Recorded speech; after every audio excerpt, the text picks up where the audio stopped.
mercantilista, essa fase do Brasil onde não havia nem capital nem trabalho, só havia o privilégio, o Estado, e o privilégio de explorar a terra e outros seres humanos, direitos de propriedade sobre a terra e sobre os seres humanos.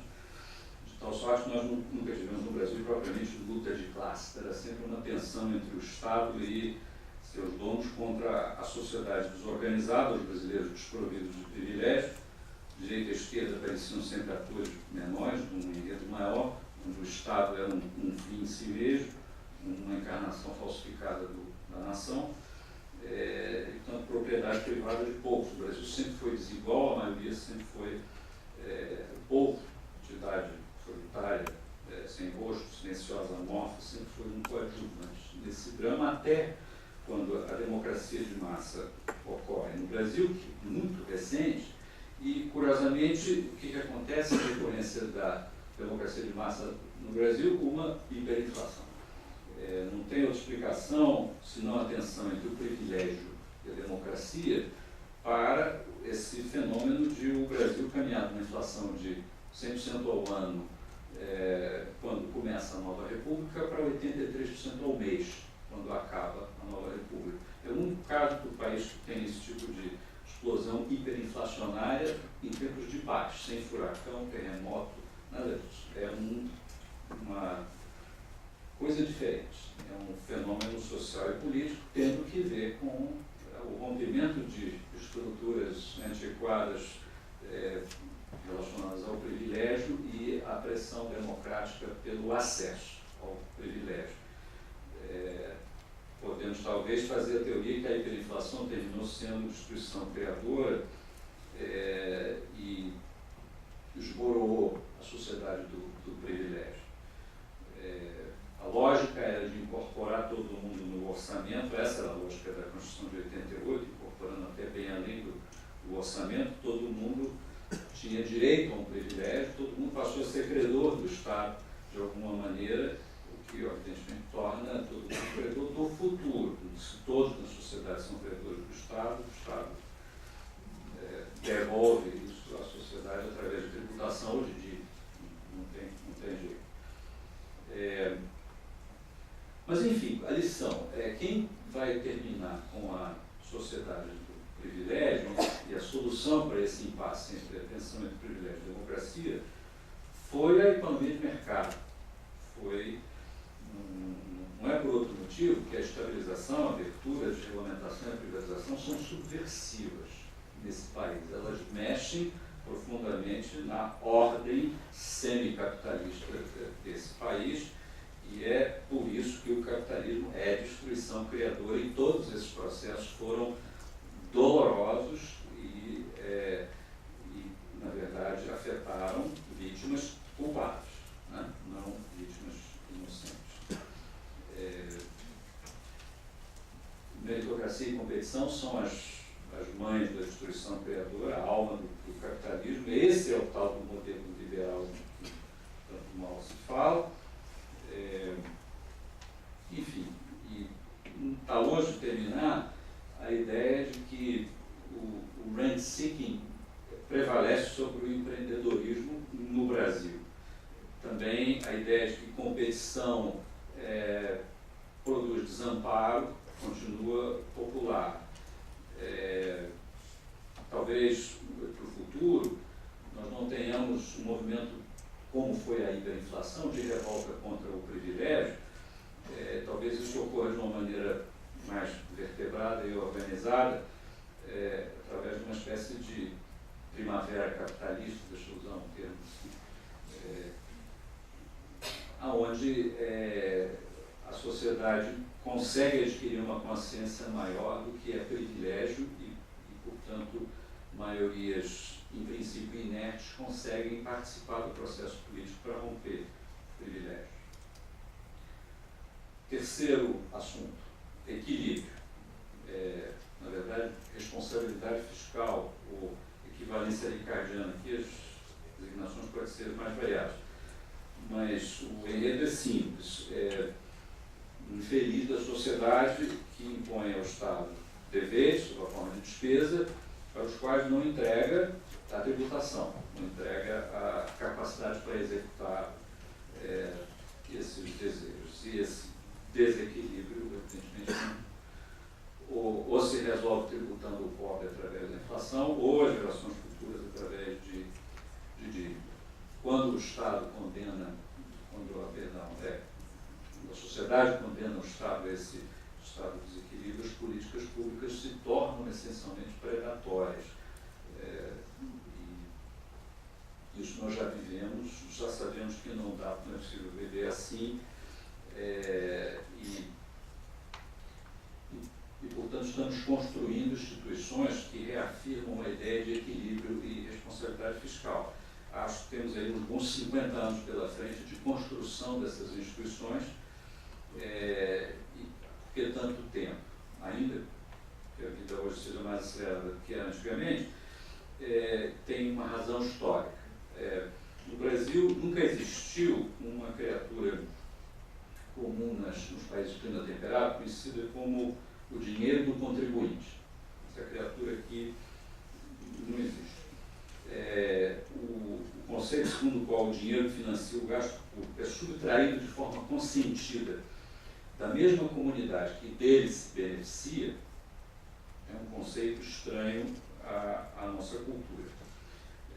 Nessas regiões lá do hemisfério norte, guerras e revoluções tiveram lugar em torno dessa criatura, ou seja, em torno da ideia de que o dinheiro do governo pertence ao contribuinte. Não é isso?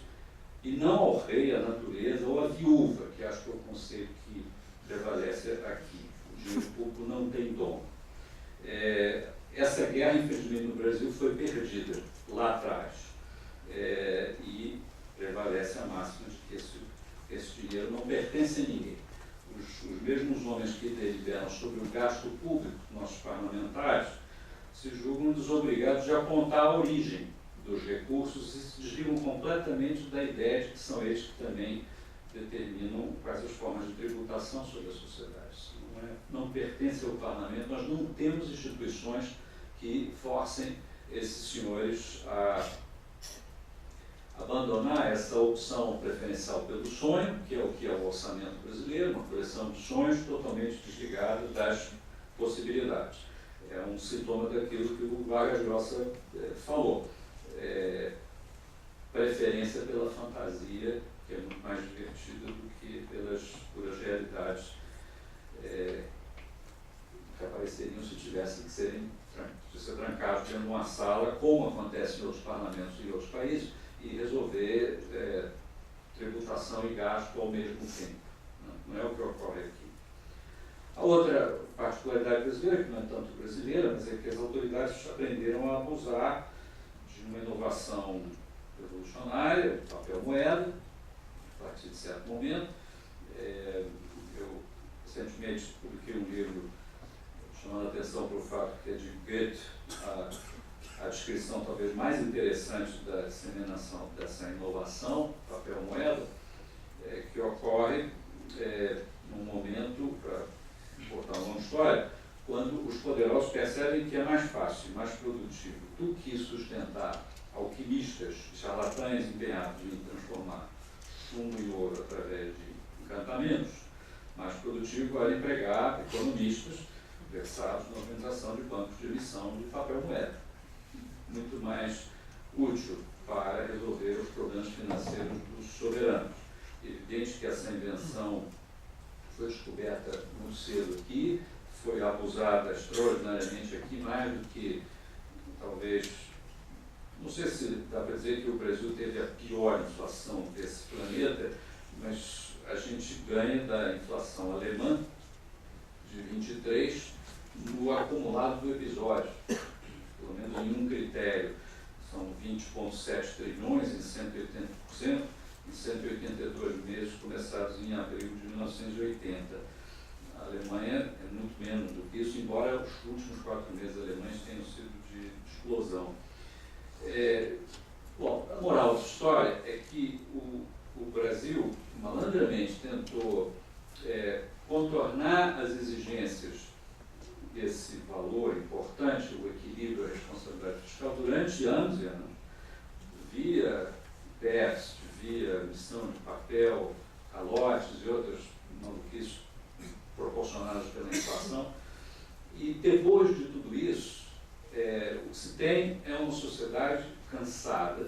de malandragens desse tipo.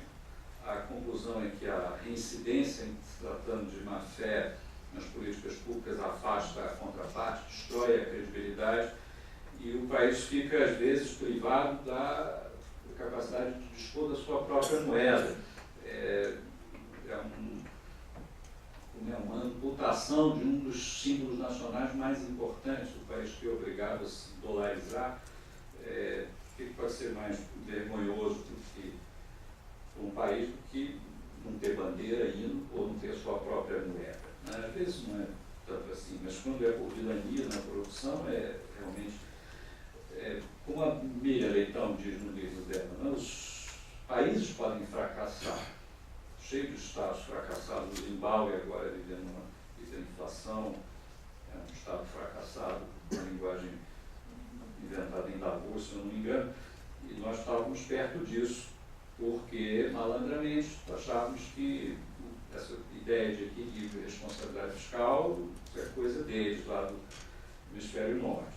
Continua a ser um valor fundamental para o capitalismo brasileiro. Alguns países entram dentro da obediência a esse princípio pelo caminho da virtude, outros pelo caminho da infâmia, depois de experimentar todas as outras alternativas. É o nosso caso. Nós ainda temos aí muitos anos de construção institucional dos mecanismos que vão fazer o Brasil e o país viver dentro dos seus próprios meios. Número 4, leveza. Leveza tem a ver com eficiência. As responsabilidades do Estado tem responsabilidades em demasia para ficar e rapidamente pode se tornar ineficiente. O que se exige dos governos e das empresas é que elas tenham produtividade, agilidade, dinamismo, criatividade, também tudo muito schumpeteriano. No Brasil, as empresas tendem a ser a casa grande, condenadas pelas culpas do passado, que não são dela, e por responsabilidades que não são suas. Vejam como é pesado, para citar um exemplo, a justiça do trabalho e as obrigações que ela cria, e depois a invasão ao direito de propriedade, que se patrocina, às vezes, em nome da justiça do trabalho, pelas penhoras que violam totalmente os limites da responsabilidade limitada das empresas.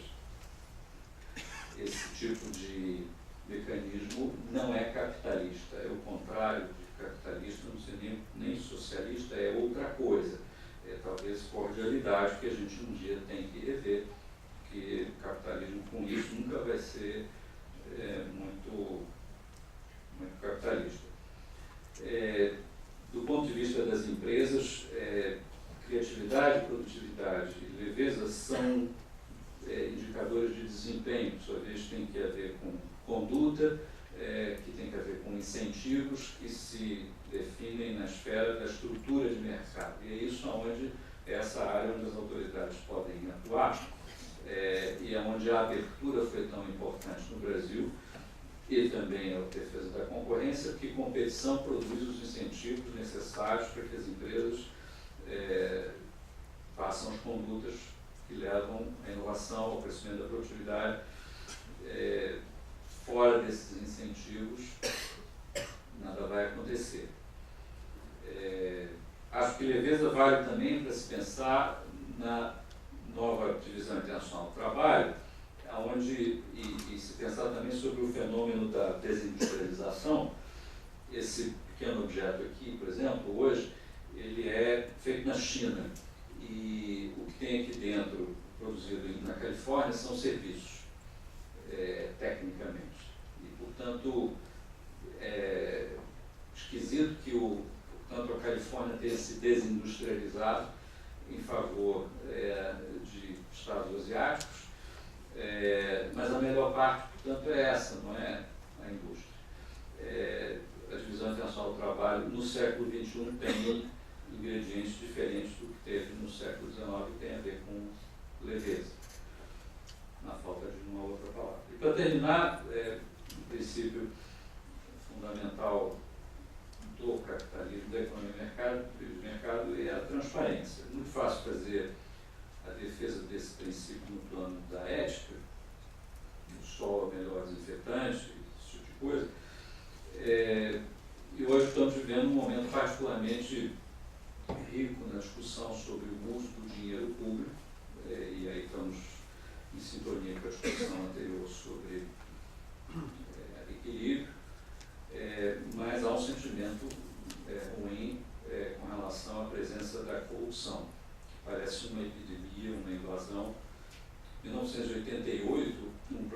Harvard chamado Robert Klickar, escreveu um livro onde ele desenhou uma equação, que é assim: corrupção é igual a monopólio mais arbitrariedade menos transparência.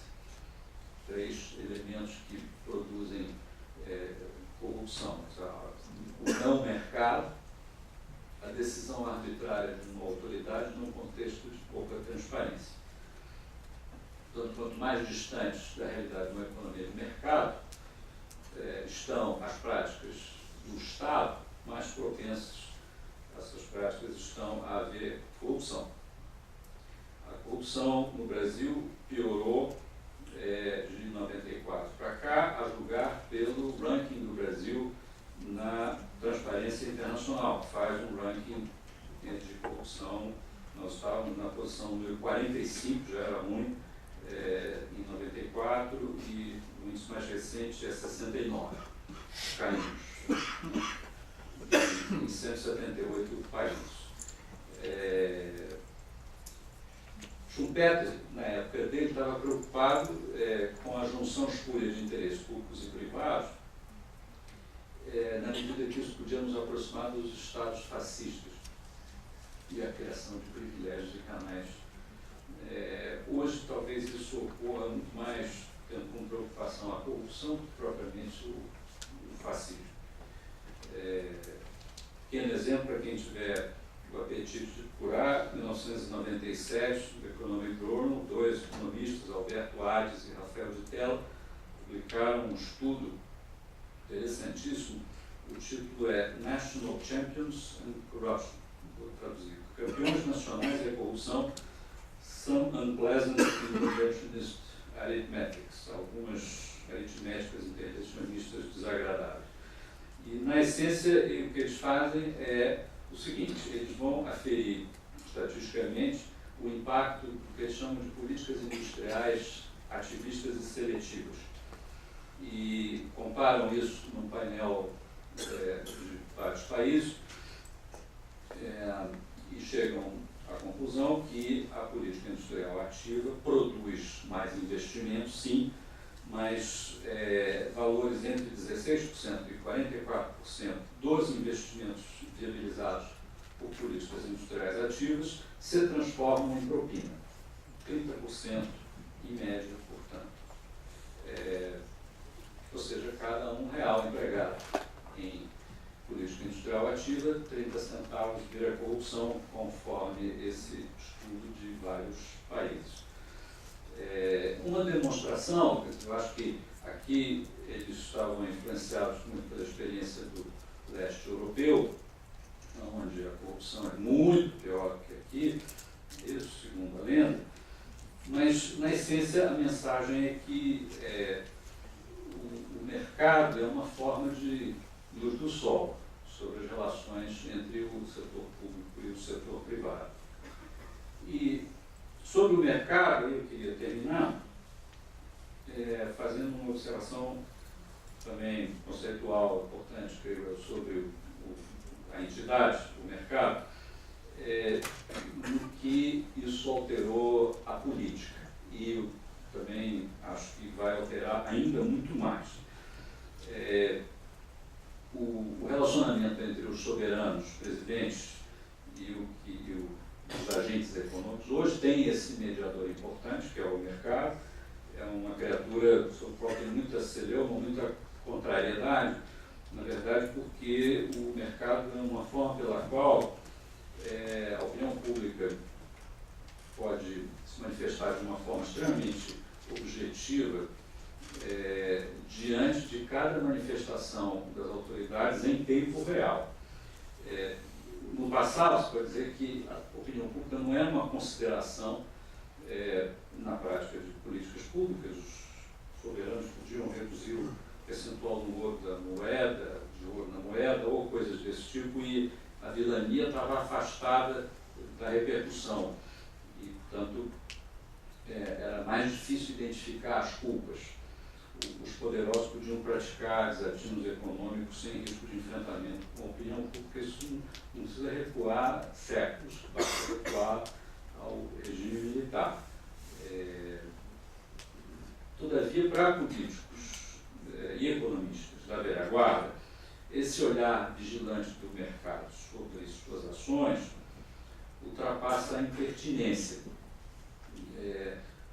Os anúncios feitos no terreno da economia viram uma espécie de votação em tempo real. As declarações das autoridades são interpretadas dessa forma. Quantas vezes eu me vi, seguramente, estou aconselhando nossas lideranças a falar isso ou aquilo que vai ser mais ou menos bem aceito pelo mercado, e a gente encontra uma reação de contrariedade. Isso não foi o mercado que me elegeu. Essa intromissão no mercado da vida cotidiana da democracia, na verdade, é uma espécie de aceleração da democracia, para a qual os políticos não estão acostumados e reagem com enorme contrariedade. Mas aprendem, porque o mercado é capaz de votar contra eles, fazendo subir o câmbio, o juro, cair a bolsa, de um jeito que machuca muito. Nós vimos já vários exemplos desse tipo de coisa. É uma modificação institucional muito básica, que torna a democracia mais ágil,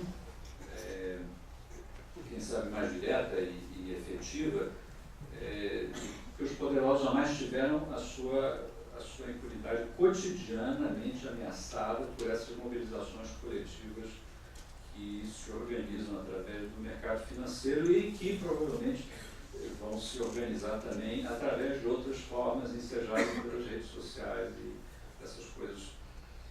A velocidade, portanto, a conectividade da sociedade tornou a proporção de valor à transparência uma coisa completamente diferente do que já foi no passado.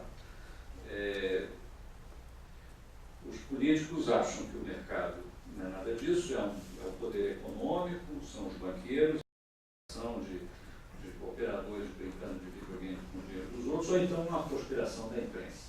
Claro, estava querendo chegar. O mercado se alimenta da informação, e qualquer restrição ao que a informação, a livre circulação da informação, qualquer que ela seja, num ambiente competitivo, onde a informação, a qualidade da informação compete, sua métrica de aceitação pela opinião pública, isso é fundamental para o estabelecimento desse ambiente de transparência próprio da economia de mercado e do capitalismo, e por isso mesmo tão hostil ao povo das antigas ou o povo de inspiração autoritária, que não quer uma imprensa livre tão participativa, investigativa. Enfim, não vou usar nos assuntos aqui do Bernal. Eu vou terminar aqui, esse foi o quinto. O Calvino não fez a sexta conferência, porque passou mal. Eu também não vou falar do sexto tema, que poderia ser, quem sabe, sustentabilidade. Mas aqui temos o André, que é um especialista em sustentabilidade, vai poder falar sobre isso longamente. Muito obrigado.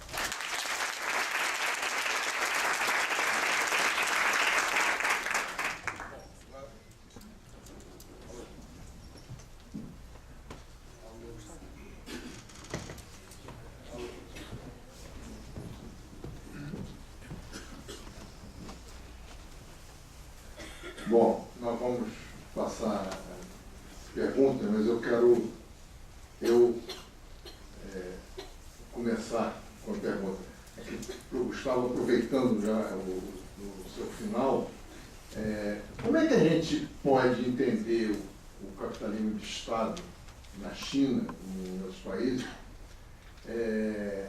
diante desse quadro que você pintou de transparência? Não há transparência, não há mercado, não há liberdade de imprensa, não há liberdade de informação, não há nada desses valores e desses instrumentos que o capitalismo, de que o capitalismo se alimenta, e, ao mesmo tempo, quem comanda o capitalismo hoje no mundo é a China e outros países autoritários, né? Como é que se explica isso? Por isso, muita gente acha que vai estourar em algum momento. Houve uma época onde o desempenho econômico do mundo socialista, também pelos números que vinham para cá do lado de cá do Punho de Ferro, os números de crescimento eram espetaculares e impressionavam. Então, houve também a época do planejamento central, havia ultrapassado o capitalismo e tinha se encontrado uma fórmula mais eficaz. No tempo do governo autoritário aqui no Brasil, acho que essa é uma analogia interessante, nós tínhamos muitas coisas parecidas com o modelo chinês de hoje. O que é inquietante e é uma especulação tentadora é imaginar que a China vá passar por um processo semelhante ao que nós passamos, que seria parecido com esse das primaveras árabes que estão ocorrendo. Os chineses viveram alguma coisa parecida com isso tempos atrás, na época dos tumultos na Praça de Maio, mas é uma sociedade diferente, onde as condições para a durabilidade de um regime que seria insustentável na cultura ocidental de democracia permitem que esse besouro continue voando.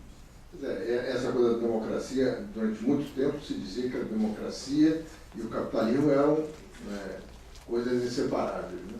E agora nós temos o exemplo do capitalismo de Estado, que é separado da democracia e está indo, né? É o fantasma dos nossos dias. No passado, o socialismo era a grande ameaça, a solução subversiva. Agora, a solução subversiva parece menos ameaçadora porque ela viola valores fundamentais da nossa sociedade, mas a eficiência econômica deles impressiona. Não sei se o Brasil estaria disposto a pagar o preço. Bom, agora eu queria perguntar para o André, pedir para ele aprofundar um pouco mais essa questão do meio ambiente, do esgotamento dos recursos do planeta e a necessidade de redução do consumo para um bem-estar mais generalizado. Ele falou rapidamente hoje aqui, mas ele escreveu recentemente um artigo muito importante sobre esse assunto que ele considera que é o grande desafio da nossa época. Então, gostaria que ele aprofundasse mais. Eu quando escrevi esse artigo, que eu me faço uma observação, sinceramente, como eu digo com outro artigo que eu comentei, esse primeiro, quase óbvio. Mas eu uso a expressão limites físicos do planeta. Não necessariamente, não é bem tem a ver com a ecologia, assim, no sentido como um todo, limites ecológicos como um todo. Na questão sistêmica, você pode estar rompendo várias dimensões dentro dessas e isso pode se agravar. Às vezes eu vejo a discussão muito centrada numa ideia, especialmente do aquecimento global, se é ou não, é uma longa discussão sobre isso, se é simplesmente o grau de aquecimento está dentro da variância observada circular ou não, inicial, está havendo ou não um aquecimento, ou se é ou não provocado pela ação humana no planeta. Independente disso, a questão que é mais, o que parece claro, é que nós vamos bater um limite que vê efeito sobre a biodiversidade, sobre o uso de recursos naturais, sobre água. Claramente, se nós quisermos trazer toda a população mundial para os níveis de consumo material que nós temos nos países mais avançados, especialmente nos Estados Unidos. Bom, e é claro que isso para mim é uma questão lógica, a menos que haja um breakthrough tecnológico, como eu disse, não me parece que vai haver, porque não está precificado, esse é um caso clássico do bem público, e não há decisão, não existe governança global para a decisão de fazer isso, que exigiria uma governança global para que isso fosse então tratado com preço, com tributação, para tentar mimetizar uma ideia de preço sombra que levasse o mercado a corrigir essa situação de bens públicos. Isso não vai ocorrer. Não ocorrendo, a mola do capitalismo, como nós o conhecemos, do capitalismo do nosso tempo é o consumo material, é o crescimento baseado no consumo material. É uma questão de lógica e nós vamos bater no limite, que é insustentável. Quanto tempo? É muito difícil dizer. Como eu disse, fazer previsão de futuro é muito complicado.